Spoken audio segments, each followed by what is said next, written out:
नमस्ते दोस्तों, स्वागत है आपका गणित दर्शन यूट्यूब चैनल पर। लास्ट सेशन में हमने स्टोक्स थ्योरम से रिलेटेड एक प्रॉब्लम सॉल्व किया था। काफी लेंथी प्रॉब्लम था। स्टोक्स थ्योरम से रिलेटेड और कुछ एग्जाम्पल और एक रिजल्ट इंपॉर्टेंट, ये आज हम सॉल्व करेंगे। तो let us take example, evaluate by Stokes theorem line integral of e power x dx plus 2y dy minus dz over curve C, where C is the curve x square plus y square equal to 4 and z is equal to 2। तो क्योंकि इसको Stokes theorem से evaluate करना है तो पहले Stokes theorem recall कर लेते हैं।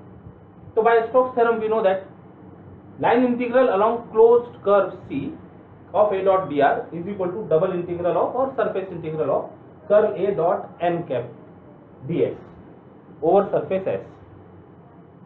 तो अब हमको इवेल्युएट करना है लाइन इंटीग्रल। तो ये लाइन इंटीग्रल इस पैटर्न में फिट करने के लिए कुछ वेक्टर सपोज करना होगा। तो देखो ये किस तरह से e power x dx plus 2y dy minus 1 dz। तो dx dy dz ये तो कॉम्पोनेंट दिख जाते हैं हमको dr वेक्टर के। तो जो उसके साथ में है उसको वेक्टर ए सपोज कर लेते हैं। ठीक, let vector A is equal to, यहां से देखते हुए e power x i bar plus 2y j bar minus k bar, ये हो गया वेक्टर ए। इसको नंबर 1, ये number 2। Then vector A dot dr will be this. Then vector A dot dr bar will be equal to dr bar के component dx dy dz। तो direct लिख देते e power x dx plus 2y dy minus dz। Number 3। अब हमको evaluate ये करना है, लेकिन डायरेक्टली इसको इवेल्युएट नहीं करना, यूजिंग स्टोक्स थ्योरम। मतलब सरफेस इंटीग्रल इवेल्युएट करना पड़ेगा। Line integral is equal to surface integral, तो ये इवेल्युएट करना होगा। तो इसके लिए कर्ल ए की जरूरत पड़ेगी। तो पहले कर्ल ए फाइंड कर लेते हैं। अच्छा, और भी मेंशन कर दो, curve C is given as and curve C is given as x square plus y square equal to 4 and z is equal to 2। मतलब सर्कुलर रीजन है ये बेस में, रेडियस 2 होगी इसकी, और height z equal to 2 in a cylinder।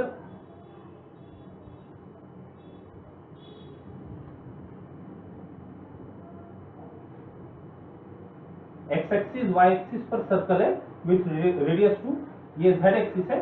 तो यहाँ जो this is z is equal to 2 और ये xy प्लेन में z इक्वल टू 0 होगा। तो z इक्वल टू 2 बोलने से जो कर्व है वो कर्व कहां पर है वो कर्व ये बन गया x square plus y square is equal to 4, radius 2 है और z इज 2, मतलब इस प्लेन पर है, यानी ये कर्व दिया है। जब स्टोक्स थ्योरम की बात करते हैं तो ओपन टू साइडेड सरफेस होना चाहिए। तो yes, this is open two sided surface. ऊपर से वो सिलेंडर खुला हुआ है, ये हमारा कर्व है। सी दे दिया, ओके। कर्ल ए की बात कर लो पहले, कर्ल ए फाइंड कर लेते हैं। Curl A is equal to i j k del del x del del y del del z. Del के कंपोनेंट, वेक्टर ए के component e power x 2y minus 1। Right, इसको एक्सपांड करो, determinant. तो this is i minus 1 का derivative with respect to y 0 constant है, minus 2y का derivative with respect to z 0, minus j के साथ क्या होगा, del del x of minus 1 0, del del z of minus e power x 0, plus k के साथ del del x of 2y 0, del del y of e power x 0। तो पूरा ही 0 हो गया, 0i plus 0j plus 0k, मतलब 0 vector. Curl A is equal to 0 vector. ठीक, अब zero vector मिलने से अब ये n बार की कोई जरूरत नहीं है n कैप की नॉर्मल वेक्टर फाइंड करने के लिए। यदि ये नॉन जीरो मिला होता, ये नॉन जीरो मिला होता तो फिर हम आगे n कैप भी फाइंड करते थे, ds प्रोजेक्शन भी डिस्कस करते थे और आगे प्रॉब्लम सॉल्व करते थे। अब क्योंकि वो खुद जीरो आ गया तो यहां रख देते। Therefore और नाउ वन इम्प्लाई क्या, line integral a dot dr around c is equal to double integral of zero vector dot n cap ds over s। अब जीरो वेक्टर के साथ कोई भी वेक्टर का यदि प्रोडक्ट लेंगे तो वो जीरो स्केलर आ जाएगा। This is equal to integral of zero ds over s which is equal to zero. तो आंसर देयरफॉर रख दो a डॉट dr क्या था, integral e power x dx plus 2y dy minus dz equal to zero around curve C। Answer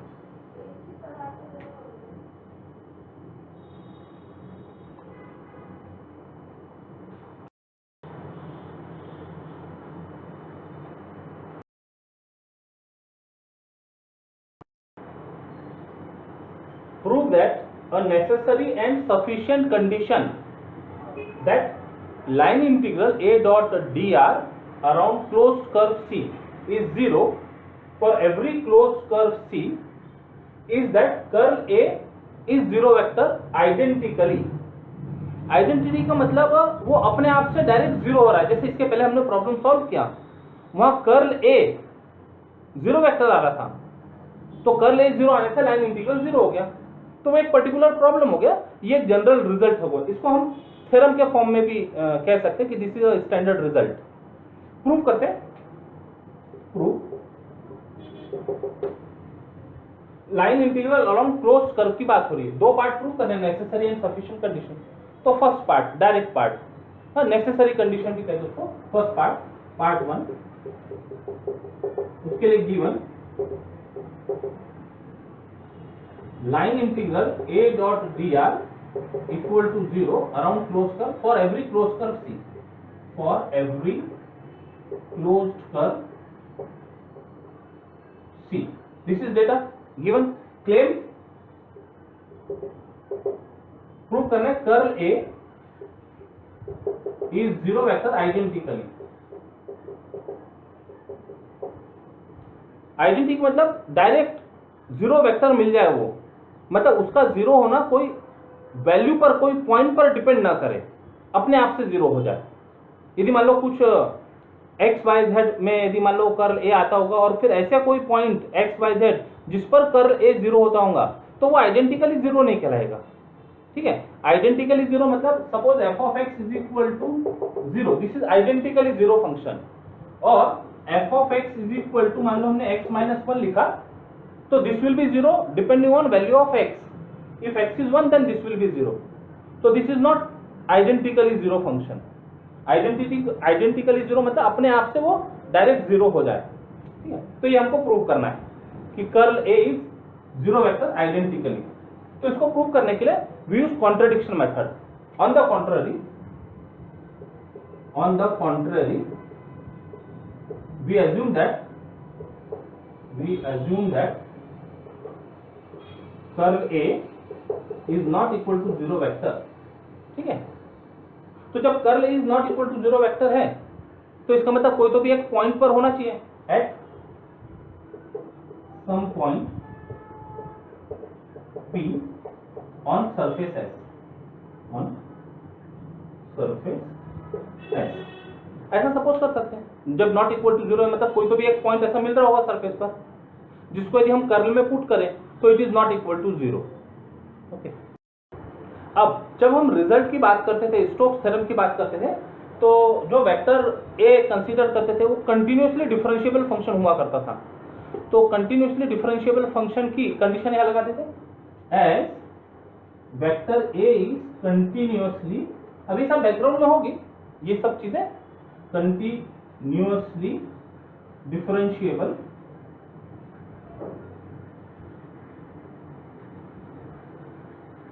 therefore curl A will be continuous, is continuous। अब जब curl ए यदि continuous है तो ये जैसे पॉइंट पी पर नॉट इक्वल टू जीरो हो रहा है, तो केवल पी पर अकेला नॉट इक्वल टू जीरो नहीं होगा, कंटिन्यूस होने की वजह से उसके आसपास कुछ ऐसा नेबरहुड होगा, ऐसा एरिया होगा, ऐसा रीजन होगा जिस पर it will be not equal to zero. जैसे मान लो ये एक्स एक्सिस है और ये कोई कर्व कट करके जा रहा है, कंटिन्यूस कर्व है, यहाँ पर कट करके गया तो यहाँ तो जीरो हो गया। अब किसी पॉइंट पर फंक्शन जीरो नहीं है, मान लो यहाँ पर फंक्शन जीरो नहीं है, ये यहाँ पर फंक्शन जीरो नहीं है, तो केवल उस अकेले पॉइंट पर फंक्शन जीरो के बदले इसके आसपास हमको कोई नेबरहुड दिखता है, वो स्मॉल नेबरहुड हो सकता है, कितना भी स्मॉल रेडियस का नेबरहुड हो सकता है जहां पर function is not equal to zero. ऐसा नहीं हो सकता कि कर्व यहां से कट कर और बिल्कुल इसी के पास से वापस मुड़ जाए, वो वापस कर्व टर्न ले ले, मतलब इस पॉइंट पर फंक्शन जीरो है और बिल्कुल इसके नेक्स्ट पॉइंट पर, इसके जस्ट नेक्स्ट पॉइंट पर फंक्शन वापस से टर्न होके चेंज हो जाए, ऐसा नहीं हो सकता। कुछ ना कुछ रीजन यदि जहां पर function not equal to zero होगा, यहाँ पर हमको फंक्शन पॉजिटिव दिख रहा है, यहाँ पर फंक्शन नेगेटिव दिख रहा है, तो केवल पॉइंट नहीं, पॉइंट के आसपास एक स्मॉल नेबरहुड तो भी मिलेगा, इंटरवल मिलेगा जिसमें function is not equal to zero.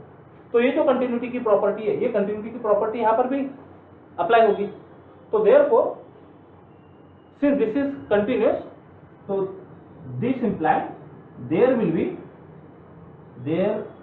Will be some region around P where curl A is not equal to zero vector, curl A is not equal to zero। अब जब reason की बात हो रही है तो रीजन को कुछ बाउंड्री भी होगी और वो रीजन का सरफेस एरिया भी होगा, तो उसकी बाउंड्री को सपोज C कर देते, सरफेस एरिया को S बोल देते या S1 कह देते, C1 कह देते। Suppose that surface is S1, suppose the surface is S1 and is bounded by curve C1। Okay, वो P के अराउंड जैसे जो भी सरफेस रही होगी, इस पर पॉइंट P पर हमने कहा curl A is not equal to zero, तो इसके अराउंड कोई एक सरफेस मिली होगी, तो ये जो अंदर जो पोर्शन है ये हो गया S1 और इसके ऊपर ये जो कर्व है इसको हमने कहा C1। यहां तक की बात ठीक। अब ये सरफेस तो ले लिया, नाम ले लिया इसका सरफेस S1 और C1। अब इस सरफेस पर नॉर्मल वेक्टर की बात हो सकती है, ये सरफेस पर नॉर्मल वेक्टर, तो let n cap be the normal to the surface S1। अच्छा, और ये सरफेस कैसा है, ये सरफेस पे curl A is not equal to zero. अब यदि मान लो हमारे पास एक प्लेन है और यहाँ दो वेक्टर हो, वेक्टर A और वेक्टर B, यहाँ कोई एंगल हो थीटा, तो ये दोनों वेक्टर का cross product A cross B ये इस प्लेन को परपेंडिकुलर होता है। ये बेसिक्स ऑफ वेक्टर कैलकुलस है। A cross B is perpendicular to this plane containing vector A and vector B। हम ऐसा कह सकते हैं vector A cross B is normal to the plane. अब यहाँ ये सरफेस पर A cross B is not equal to zero vector कहाँ है, इसका मतलब ये जो A क्रॉस B है, ये A क्रॉस B का पोजीशन कैसा होगा, तो A cross B will be perpendicular to this surface which is not equal to zero vector. This will be perpendicular to this surface, मतलब नॉर्मल टू द सरफेस। लेकिन standard symbol क्या लेते हैं हम उसके लिए, एन कैप। इसका मतलब ये जो नॉर्मल होगा, ये नॉर्मल और ये जो परपेंडिकुलर टू S1 मिल रहा है vector A cross vector del cross vector A, ये दोनों परपेंडिकुलर हो गए। मतलब इस तरह से मान लो ये एन कैप है और ये vector del cross vector A दोनों परपेंडिकुलर है, तो ये दोनों परपेंडिकुलर में कुछ रिलेशन होगा, they will be parallel to each other. ठीक है, तो let n bar be the normal to the surface S1, therefore we have n bar or n cap is parallel to del cross vector A। ये जो अभी पूरा discuss किया geometry उसके हिसाब से।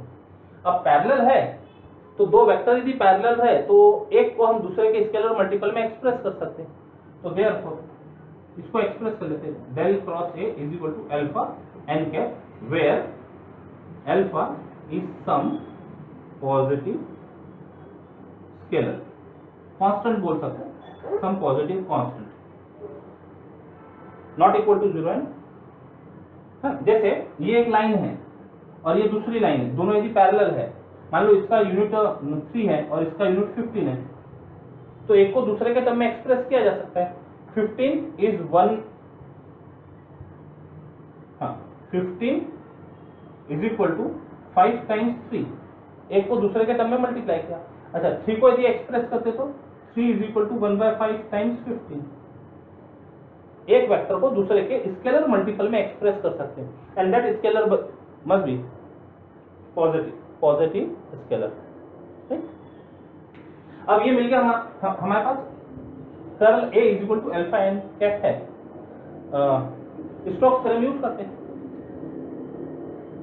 क्या प्रूव करना था हमको, curl A is not curl A equal to 0 identically prove करना था, हमने ऑन द कॉन्ट्ररी सपोज किया it is not equal to 0 और ये सब डिस्कशन किया। नाउ बाय स्टोक्स थ्योरम, क्या मिलेगा, line integral a dot d r along C1, ये कर्व की बात करते हैं, along C1 is equal to curl a dot N cap ds1 along S1, कर सकते बात ये। अब ये वैल्यू रख दो, ये वैल्यू रख देते हैं, तो this is equal to the surface integral S1 alpha N cap dot N cap, ठीक है, ds, दो वेक्टर का डॉट प्रोडक्ट है और अल्फा कांस्टेंट है, तो अल्फा तो बाहर लिया जा सकता है, n dot n same vector है, यूनिट नॉर्मल वेक्टर है, तो दोनों का डॉट प्रोडक्ट 1 आ जाएगा, उनका मैग्नीट्यूड ही 1 है, तो this will be vector n cap vector n का डॉट प्रोडक्ट मींस n का स्क्वायर, यूनिट वेक्टर होने से मैग्नीट्यूड 1 हो जाएगा, तो this is same as alpha, यहां लिख लेते हैं, this is same as alpha ds1 over S1, ठीक है, this is 1 since n cap dot n cap is equal to 1। अब surface integral of ds1 will be alpha S1। अब ये point के ऊपर हमने सरफेस एरिया लिया हुआ है, तो डेफिनेटली ये surface area some positive number होगा, is greater than 0, this is greater than 0, alpha is positive, S1 surface area है, तो ये पॉजिटिव ग्रेटर देन 0, क्या दिख रहा है, line integral along C1 is greater than 0। हमारी हाइपोथेसिस क्या थी, line integral is 0 for every closed curve C, तो ये जो हमको मिला, this contradicts the hypothesis, therefore our assumption is wrong, hence we must have curl A is 0 identically. ये complete कर लेते हैं।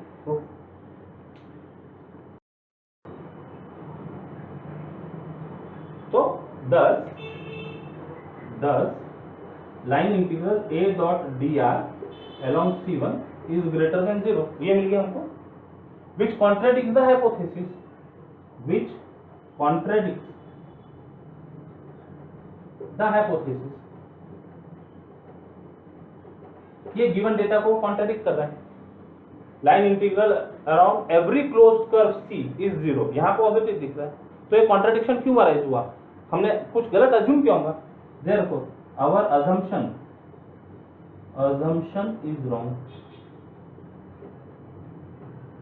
imply क्या, curl A is equal to 0 identically, किसी पॉइंट पर डिपेंड नहीं कर रहा हो, दिस प्रूव्स, इसको नेसेसरी कंडीशन भी कहते हैं, necessary condition, first condition is necessary condition,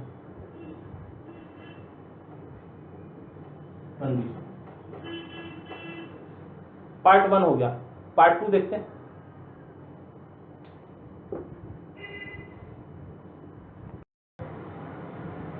part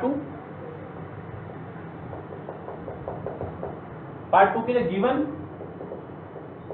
अब ये हो जाएगा curl A is 0 vector identically, claim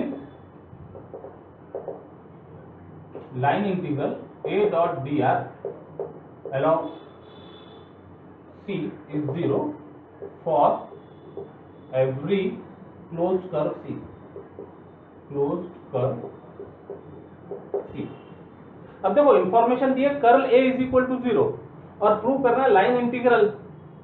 तो कर्ल A और line integral of A dot dr इनमें कोई रिलेशन है क्या? तो कर्ल और लाइन इंटीग्रल स्टोक्स थ्योरम से रिलेट होते हैं। तो रिकॉल करो, by Stokes theorem we have line integral a dot dr around closed curve C is equal to surface integral curl A dot n cap ds over S with usual notations. With usual notations. अब curl A equal to 0 identically दिया हुआ है, तो bye hypothesis ये 0 बन गया। तो this imply line integral a dot dr around close curve C is equal to double integral 0 vector dot n cap ds over S by data. अब 0 vector का डॉट प्रोडक्ट कोई भी वेक्टर के साथ करेंगे तो सारे कंपोनेंट 0 मिलने वाले। तो दिस इज 0 ds, 0 स्केलर का इंटीग्रल विल बी 0। तो ये 0 हो रहा है किसी भी कर्व पर, therefore line integral a dot dr around C is 0 for every closed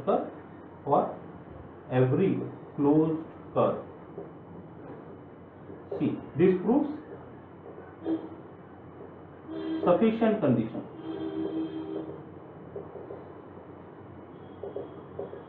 और दोनों कंप्लीट हो गए तो hence follows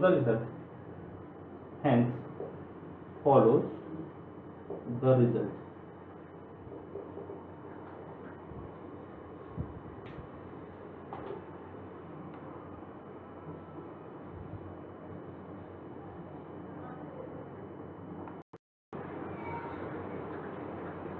Example, prove that line integral dr bar cross b bar around closed curve C is equal to surface integral of n cap cross del cross b bar ds over surface S। अब relation में हमको line integral और curl दिख रहा है, तो ये दोनों क्वांटिटी स्टोक्स थ्योरम में होती, तो स्टोक्स थ्योरम रिकॉल कर लेते हैं। By Stokes theorem we have line integral of a dot dr along closed curve C is equal to surface integral of curl A dot n cap ds over S with usual notations. हाँ, इसको number दे दिया 1। और जब इस तरह के problem solve करने होते हैं तो यहाँ कुछ सब्स्टिट्यूशन करना है। ये सब्स्टिट्यूशन काफी ट्रायल और एरर के बाद में आया होगा, ये याद रखना पड़ेगा। Let a bar is equal to b bar cross c bar. ये b बार तो वेक्टर होगा, कोई वेक्टर होगा। c बार आर्बिट्ररी कांस्टेंट वेक्टर है, एनी कांस्टेंट वेक्टर है। c bar is constant vector. तो ये जो दोनों क्वांटिटी है, ये दोनों क्वांटिटी इवैल्यूएट कर लेते पहले। तो then a bar dot dr bar रखो a बार की जगह, b bar cross c bar dot dr bar. अब एक क्रॉस प्रोडक्ट है, एक डॉट प्रोडक्ट है, तो ये बन गया STP। तो यदि मान लो ये STP में हम ये B, ये C और ये dr बार दे दें, तो STP का यदि ऑर्डर चेंज ना करें तो हम इसको चेंज करके लिख सकते हैं। तो this STP is same as C bar dot dr cross B bar. तो this STP is same as without changing order of vectors we can write this STP as C bar dot dr bar cross B bar. Order maintain किया हुआ है। और ऐसा भी हो सकता है dr बार डॉट b क्रॉस c, मतलब ये डॉट प्रोडक्ट कम्यूटेटिव है वो मिल जाएगा यहाँ से। ये भी हो सकता है b बार डॉट c बार क्रॉस dr बार। ठीक है, ये सब STP इक्वल हो गए। बॉक्स प्रोडक्ट जिसको कहते थे, बॉक्स ABC इस सेम एज BCA इस सेम एज CAB, वो रिजल्ट लगा के ये भी इसको कुछ नंबर दे देते, a डॉट dr का इसको नंबर दे देते 2। अब ये इवैल्यूएट करते डेल क्रॉस a, तो a की जगह वैल्यू पुट करते b क्रॉस c। अब ये डेल स्पेशल वेक्टर है, वेक्टर ऑपरेटर डेल है, इसका कुछ स्पेशल रोल होता है, ये ऑपरेटर ऑपरेट करता है। तो देखते हैं ये कैसे आएगा। तो पहले कुछ रिजल्ट रिकॉल करते हैं। ये सब वेक्टर कैलकुलस के रिजल्ट है। ये नॉर्मल वेक्टर से हम यूज करते हैं, नॉर्मल मतलब vector A, vector B, vector C are vectors of some function X Y Z. तो A cross B cross C, और यहां पर भी A cross B cross C, bracketing is important. A cross B cross C यदि है, बाद के दो वेक्टर पर ब्रैकेट है, तो result is A dot c into b bar. Normal ये स्केलर हो जाएगा, दो वेक्टर का dot product scalar into vector. अब ये स्केलर इंटू वेक्टर का या वेक्टर इंटू स्केलर का वो एक ही बात होगी। Next term is A dot B C बार।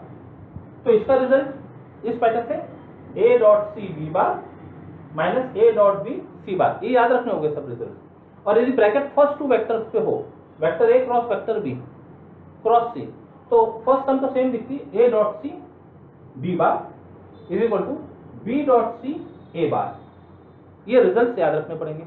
अब हमको देखना चाहिए कर्ल ए, तो यहाँ ब्रैकेट बाद में है, बाद में, तो इसके हिसाब से मतलब ये रूल लगेगा। देखो ये पहले रूल अप्लाई करते हैं। ये रूल के हिसाब से क्या होता था, ए डॉट सी यानी डेल डॉट सी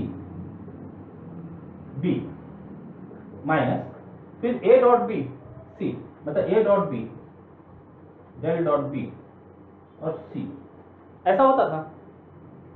तो ये टर्म में तो कोई प्रॉब्लम नहीं, ये टर्म तो बराबर लिखिए, ये इसका यूज करते हुए, यूजिंग वन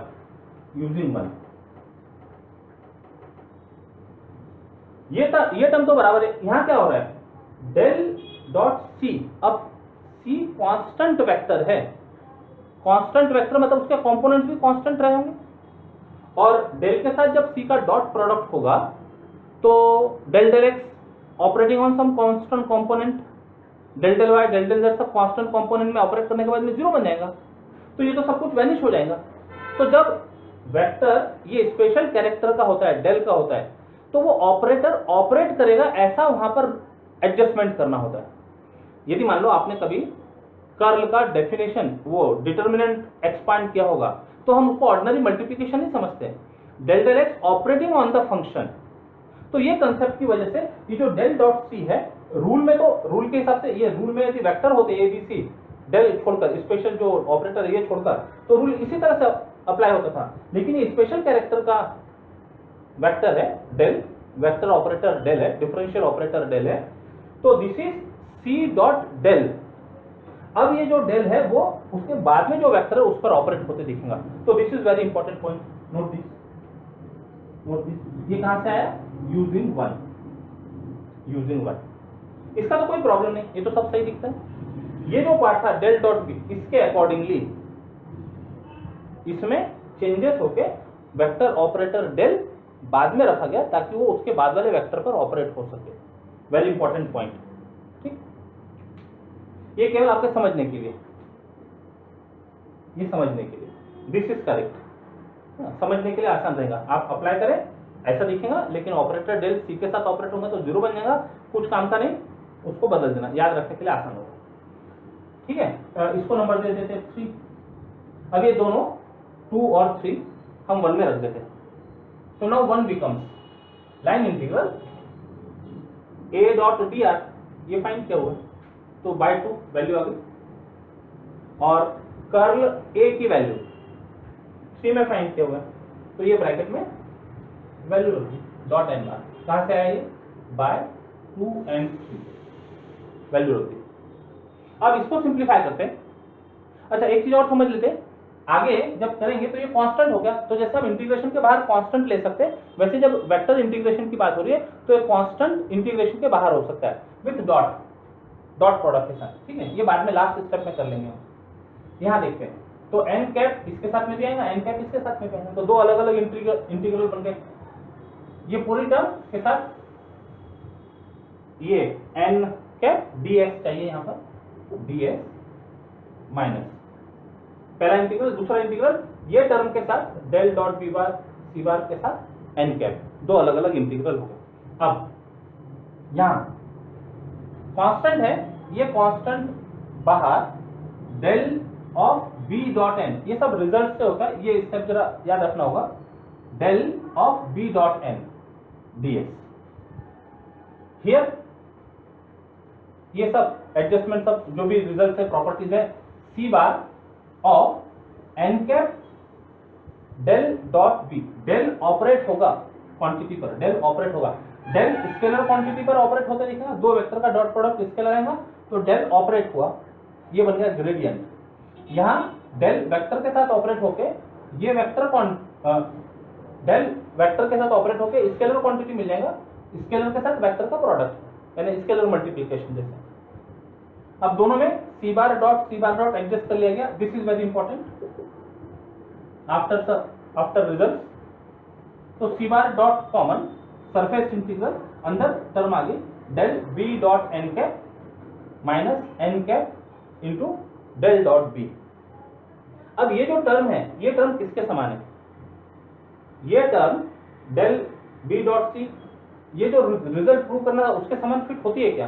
देखो ये यहां अप्लाई किया, ये रिजल्ट अप्लाई किया, इसको 1, ठीक है। अच्छा, ये जो मल्टीप्लिकेशन है, ये मल्टीप्लिकेशन, ये तो स्केलर क्वांटिटी बन गई, ये मल्टीप्लिकेशन सामने भी हो सकता है, तो उसके साथ यदि कंपेयर करते हैं, इसको बी ए सी ऐसा सब मान के कंपेयर करते हैं, या फिर अलग से इसको सॉल्व करके देख लो, N cross del cross B, इसको सॉल्व करके देखते हैं। देखो इसको सॉल्व करके देखते हैं, ये मैच होता है क्या? N cap cross del cross b. अब ये कौन से पैटर्न में दिखता है? फर्स्ट टू वेक्टर के ऊपर ब्रैकेट है, तो ये रूल अप्लाई करते हैं, क्या हो रहा है? A C N dot B और second del minus B dot C, तो B dot C del dot B और ए मतलब एन के। मिलती जुलती कुछ टर्म है क्या यहाँ पर? डेल बी डॉट एन, हाँ ये तो स्केलर होगा, ये number vector m vector a लिखो या ए वेक्टर एम लिखो, दोनों का मतलब एक ही होगा, तो ये टर्म मिलते जुलते दिख रहे हैं इससे। Second term del dot B N cap है, del dot B N cap, ये स्केलर क्वांटिटी, उसके साथ vector A into scalar M कहो या एम इंटू वेक्टर ए कहो, सेम। तो this can be written as vector N cross del cross B. कहां से है ये? Using second result 2। ये अपने समझने के लिए लिख के रखा है यहां पर। ओके, अब ये राइट हैंड साइड है, लेफ्ट हैंड साइड में से ये सी डॉट बाहर, c dot line integral is equal to c dot surface integral. अब जैसे हम इक्वेशन में से कांस्टेंट डिवाइड कर देते हैं, यहाँ कांस्टेंट वेक्टर है, तो since c bar is arbitrary constant vector, ये कैंसल आउट हो सकता है, तो हमको मिल जाएगा line integral is equal to surface integral, जो चाहिए था।